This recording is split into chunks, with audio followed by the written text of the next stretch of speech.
The complex non-linear narrative of Gone Girl jumps back and forth across its story timeline, gradually revealing past events that affect the action in the present.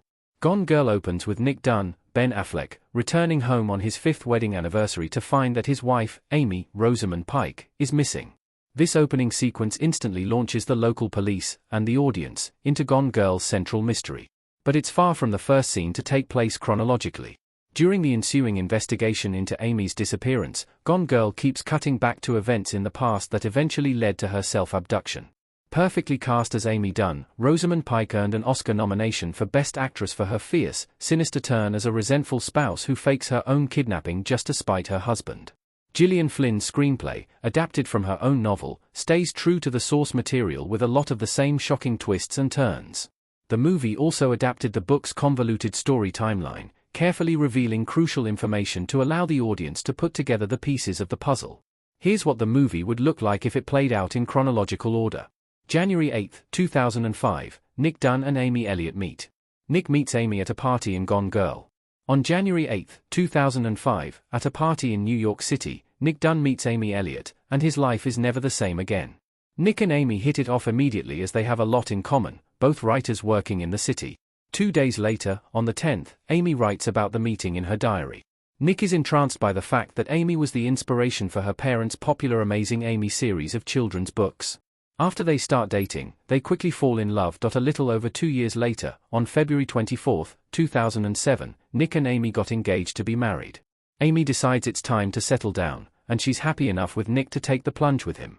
During their courtship, Amy reveals to Nick that the Amazing Amy character was an idealized version of her without any of her imperfections. At the time, before they become husband and wife, Nick has no idea just how bad those imperfections are and how close they will come to ruining his life in the years that follow. Summer 2010, Nick and Amy move to Missouri. Amy in the kitchen in Gone Girl.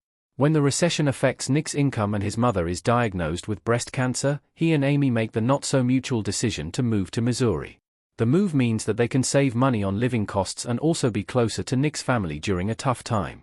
Amy writes about the financial crisis's effect on Nick's career in a July diary entry, and about her feelings surrounding the move to Missouri in a September diary entry. Having to leave behind the glitzy metropolis of New York City to move to Nick's hometown of North Carthage makes Amy resent him. January 2011, Nick begins an affair with his student. Nick and Andy embrace in Gone Girl. In January 2011, Nick starts cheating on Amy with one of his students, Andy Fitzgerald, Emily Ratajkowski. Engaging in an extramarital affair with another woman makes Nick even more distant in his relationship with Amy. The novel goes into more detail about Amy's awareness of the affair.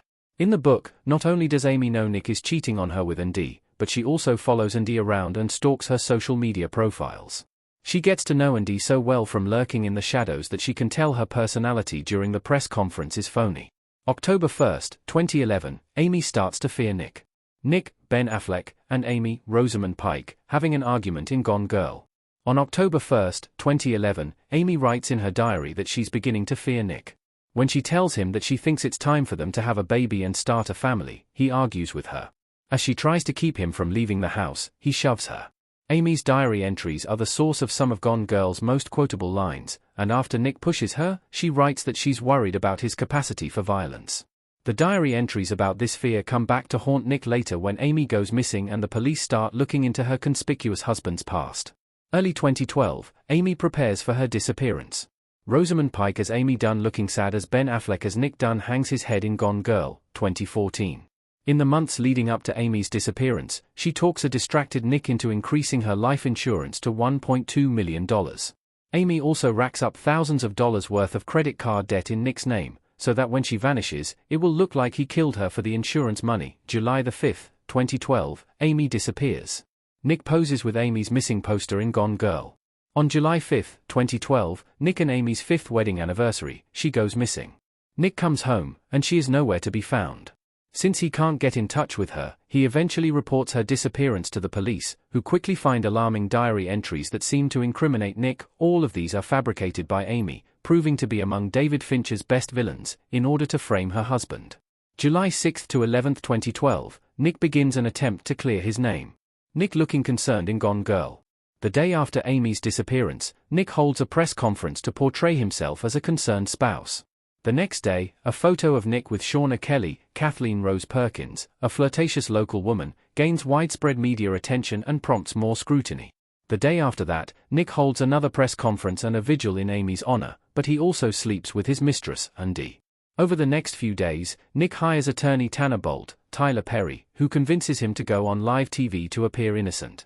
Meanwhile, Amy is staying at a campground in the Ozarks and waiting for Nick, a protagonist the audience roots against, to be convicted of her murder. July 24 to 30, 2012, Amy stays with Desi Collins and ultimately kills him. Amy, Rosamund Pike, and Desi, Neil Patrick Harris, watching TV in Gone Girl. In late July, after being robbed by her campground neighbors, Amy visits her ex-boyfriend Desi Collins, Neil Patrick Harris, convincing him that she's running from Nick's abuse. Amy and Desi watch when Nick goes on live TV and confesses to having an affair while reiterating that he didn't murder Amy. When Nick's rampant credit card debt is uncovered and the purchases are found in his shed, all a part of Amy's scheme, Detective Rhonda Boney, Kim Dickens, gets an arrest warrant and searches his property. After her plan fails and Nick is released from jail, Amy kills Desi and frames him for the kidnapping. August 4, 2012, Amy comes home. Amy, Rosamund Pike, comes home to Nick, Ben Affleck, and they embrace in Gone Girl. After murdering Desi, Amy returns home covered in his blood, a possible Gone Girl plot hole, and claims that she killed him in self-defense. As she faints into Nick's arms in front of a sea of news cameras, he is immediately cleared of all suspicion. She tells FBI investigators that Desi kidnapped and assaulted her, which she can prove with self-inflicted injuries. The story holds up because, years earlier, when their relationship ended, Amy had taken out a restraining order against Desi for stalking her. When Detective Boney tries to point out the inconsistencies in Amy's account, Amy expertly turns it around on her.